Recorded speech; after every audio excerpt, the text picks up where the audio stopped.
ब्रह्मपुर गोलंथरा थाना निकट रंढा निकटरे एक गोमांस बोझे ट्रक रे निया लगाई ट्रक टी संपूर्ण जाली देइछंती स्थानीय लोके। एक गोमांस बोझे होइतिबा एही ट्रक टी 16 नंबर जातीय राजपथ रे ओलटी पड़िथिला। एहा परे लोक देखिबा को पाइथिले जे ट्रक रे गोमांस चालान करा जाउथला एवं एहा परे उत्तेजना वृद्धि पाइथिला। कनक न्यूज रे आपण फास्ट विजुअल देखि पारुचंती एवं उत्त्यक्त लोके तुरंत सेही गाड़ी रे निया लगाई देइथिले। हु हु होई जळुछि सेही गाड़ी। एभली स्थिति रे निजे प्रधानमंत्री नरेंद्र मोदी मध्य कहिसंती गो सुरक्षा नारे आईन को कहीं हाथ को नहीं पारिबे नाही।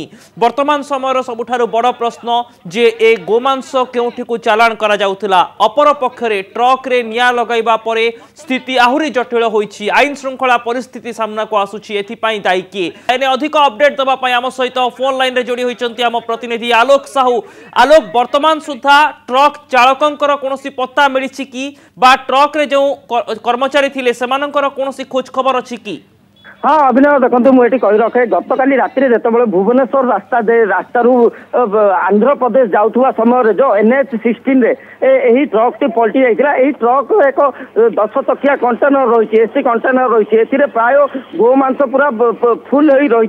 गत काली जो गाड़ी जो पलटि जाता आज सका जेसीबी जेसीबी आनी जो बाहर को बाहर करुवा समय जना पड़ा से गोमांस रही। अंचल बासिंदा देखी जो उत्त्यक्त होते निया लगा जना पड़ी। ये जो निया लगा कथा जो उठी जो गाड़ी चालक गाड़ी रे निया लगा कि स्थानीय बासिंदा निया लगा ए विषय भी वर्तमान सुधा स्पष्ट हो पाने। अन्यपटे जो ट्रक जो कर्मचारी रही वर्तमान सुधा से जो जना पड़ा से गोरु मांस अच्छी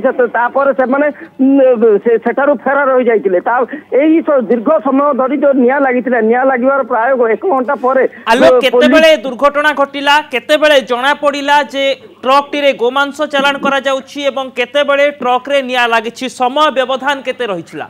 हाँ देखो गत काली मध्य रात्रि पाखापाखि 2टा ରୁ 3टा भितर यही गाड़ी पलटि जाइला। पलटिबा परे आज दिन 11टा 12टा बेले जेतेबेले ताकू बाहर करुवा समय पछर जो डोर रही डोरटा खोली जा फल जना पड़ा से गोरु मांस रही। यापर दिन 2टार जो स्थानीय बासिंदा पाखे आसी जो देखिले से गो मांस रही एने मैंने उत्त्यक्त होगा से घटनास्थल ड्राइवर आउ हेल्पर फेरार हो जाते। यापर उत्त्यक्त लोक सेठारे रही से गाड़ी की जो भाई जो गो मांस रही तार प्रतिवाद पाई गाड़ी निया लगाई निया लगा पर भी दीर्घ 1 घंटा पर घटनास्थल को पुलिस और अग्निशम विभाग आसी निया को आयत्त करथिले और जो उत्त्यक्त लोक सेठारु हटाई दिया जाइतिला।